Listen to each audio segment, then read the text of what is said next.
What's going on, everybody? RJ Ochoa here from SB Nation's bloggingtheboys.com. Hope all is well wherever you are. Hope you're happy, safe, healthy. I want to wish you a happy, safe, and healthy start to your weekend. Dropping this video for you on Friday, June the 14th, 2023. I'm recording this for you, though, on Thursday, June the 13th, just for full and total context. I like to offer that for you here on the Blogging the Boys YouTube channel, where if you have not subscribed, please consider doing so. We are the most subscribed to individual team channel across all of the SB Nation universe. We are number one. That we includes you because we are one big happy family. If you want to follow me on Twitter, Instagram, or Threads, you can do so at RJ Ochoa, on TikTok at rj.ochoa. You can email me, rj.ochoa@sbnation.com, or leave a comment down below, and I will do my very best to get to those. Also, lately here on the channel, I've been dropping my Dallas Cowboys roster breakdown videos. It is a part of a series. We're not here today for the latest installment. That'll drop next Tuesday. But if you want to go back and look, we've already broken down the quarterback position on the Cowboys, the running back. We're obviously going to be breaking that down position by position as we get closer and closer to training camp. Next Tuesday, we'll feature the wide receivers. I'm looking forward to that very much. But there are still things happening, even though it is the most quiet part of the offseason for the Cowboys and for the NFL, because we're in that kind of 6-week lull period as we get ready for training camp. But, that doesn't mean that things aren't happening. In fact, we found out something very interesting this week as it relates to an earlier part of the offseason, the NFL draft specifically. Now, we live in a day and age where there are so many streaming platforms and so many different places that you can watch entertainment or shows or movies or whatever the case may be. You got to have a subscription here and there and whatever. And we are seeing the NFL obviously debut Hard Knocks and Hard Knocks in season and Hard Knocks the off season. And who knows, whatever. We got a trailer for Receiver on Thursday, which I'm very excited about. But on Wednesday this week, we got something else. Now, in addition to all of the fine work that NFL Films and all these other production companies do as it relates to NFL movies or NFL productions, we also live in a day and age where individual teams do these kinds of things themselves, their own media departments, their own digital departments. We've seen the Dallas Cowboys media department, the talented people over there at the mothership have done an incredible job on different things throughout, all of time. But the last few years, we've seen certain documentaries, of course, in addition to the things they do on a daily basis. Well, we're here today to talk about the Arizona Cardinals and something they did. Like a lot of teams, they've put together a bit of I'm going to call it a documentary series, maybe mini series, limited series, I don't know, whatever. But it's a sequence of videos is basically what it is, where they're looking at what the Cardinals did in the draft. Obviously, a lot of people paid a lot of attention to Arizona. They were kind of a pivot point in the draft, how they took Marvin Harrison Jr. Maybe they were going to trade out of that for a quarterback. Those days feel like forever ago. We know what they did, but Cardinals fans are finally getting to see the how of how they did it all, which is, of course, very, very interesting. Now, the Cardinals did take Marvin Harrison Jr. with the 4th overall pick. Cool. That really is inconsequential to us for the purposes of today's discussion. But in case you forgot, the Cardinals also held the 27th overall pick in the 2024 NFL draft. Now, in this video, which you can watch on the Cardinals YouTube channel, I'll put the link to it in the description down below. Monty Ossenfort, the Cardinals general manager, is kind of bouncing around ideas, talking about what they want to do, et cetera, et cetera. This is the moments you can kind of understand the context of the situation. And there is clearly somebody who Arizona values. Monty Ossenfort refers to him as the big guy. He calls the Cowboys, and let's just get a look at what happens between Arizona and Dallas during the first round of the NFL draft. If we get a couple picks to go our way, we may just sit. We're talking to Dallas. Dallas is interested in bailing. The one we got to worry about here is Green Bay for the big guy. Hey man, Monty, how you doing? So we'll give you 27 and 104, and we would take 24 and 174.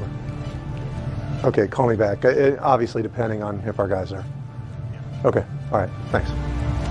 Now, this call is clearly made in the lead up to the Cowboys being on the clock. The Cowboys originally held the 24th overall pick. We know now that they didn't make the pick at 24. They traded back with the Detroit Lions, but they at the very least had another would-be offer from the Arizona Cardinals that involved the 27th overall pick. They moved back, Dallas did, to 29 with Detroit. Let's take a look at what we know, obviously, about the NFL draft, which is literally everything. So we know that Dallas held that 24th overall pick, which you see right there. The Lions came up for Terrion Arnold. Again, we know that. You see Jordan Morgan, because I wrote a story about this at bloggingtheboys.com, this whole subject. So if you want to check that out, you absolutely should read my article about it at Blogging the Boys.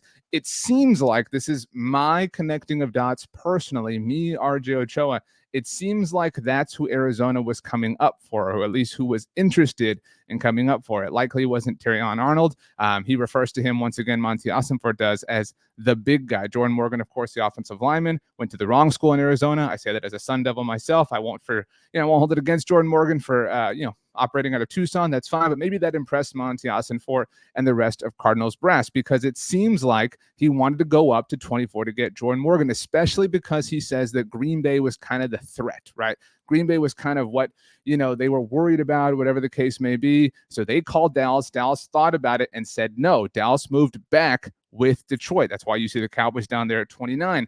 Now, the Cowboys ultimately turned down an offer from Arizona, which was 27 overall and 104 overall. 104 overall was the fourth pick in the fourth round of the NFL draft. The Cowboys, as we all know, did not have a fourth round pick. They traded it away for Trey Lance. We're not here to relitigate that discussion, but we knew the Cowboys needed to pick up a third or fourth round pick in a trade down move in the first round. That kind of checked that box, but the Lions came in with an offer, that included the 29th overall pick, which Dallas obviously took. And so you're talking about debating between 27 from Arizona and 29 from Detroit.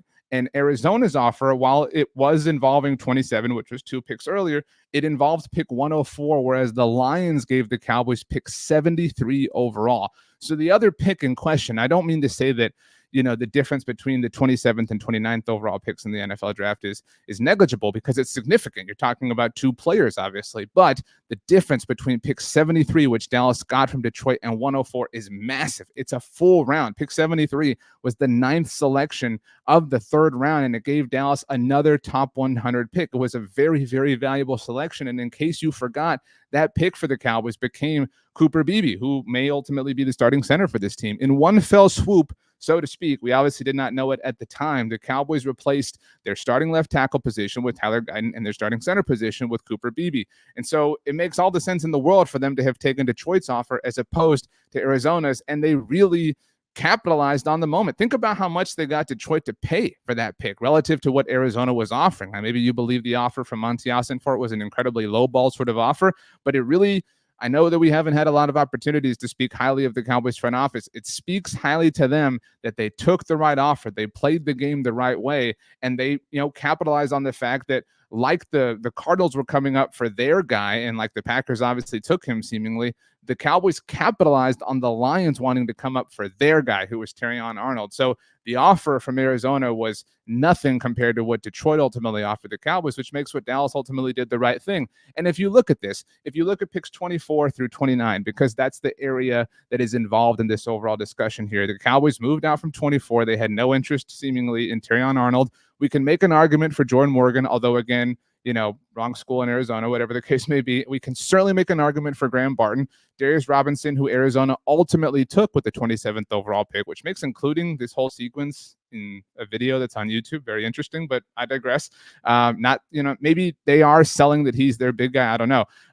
Xavier Worthy to the Chiefs at 20. That was never a real option for the Cowboys, obviously. And the Cowboys obviously did take Tyler Guyton. Now, maybe you would have preferred for the Cowboys to take Graham Barton, but can you tell me that you really would have preferred Graham Barton so much more than Tyler Guyton that you would have been willing to sacrifice losing Cooper Beebe? I think if you evaluate all possible amalgamations of what could or would have happened for the Cowboys involving their first round pick and a trade back situation and the capital that they could obviously scoop up and utilize on the second day of the NFL draft in what became Cooper Beebe, this really does feel like they played things as solidly as they possibly could have. So kudos, Dallas Cowboys. My hat's off to you. You did a fantastic job here, capitalizing on the situation, working everything to your advantage, and you ultimately came out like winners. And if Tyler Guyton and Cooper Beebe obviously turn into great players, you look all the more smart. So well done, Dallas Cowboys. We haven't said it a lot. We are proud of you. My name is RJ Ochoa. Make sure to subscribe here to the Blog on the Boys YouTube channel. Like the video, turn on notifications. Those things help us out a lot. If you want to follow me on Twitter, Instagram, or Threads, you can do so at RJ Ochoa, on TikTok at rj.ochoa, or send me an email, rj.ochoa@sbnation.com. For now, I'm going to bid you adieu. Hope you have a wonderful weekend. We will be back on Tuesday with the latest installment of our Dallas Cowboys roster breakdown series. But for now, have yourselves a great weekend. Thanks so much for stopping by. And have yourselves a wonderful day.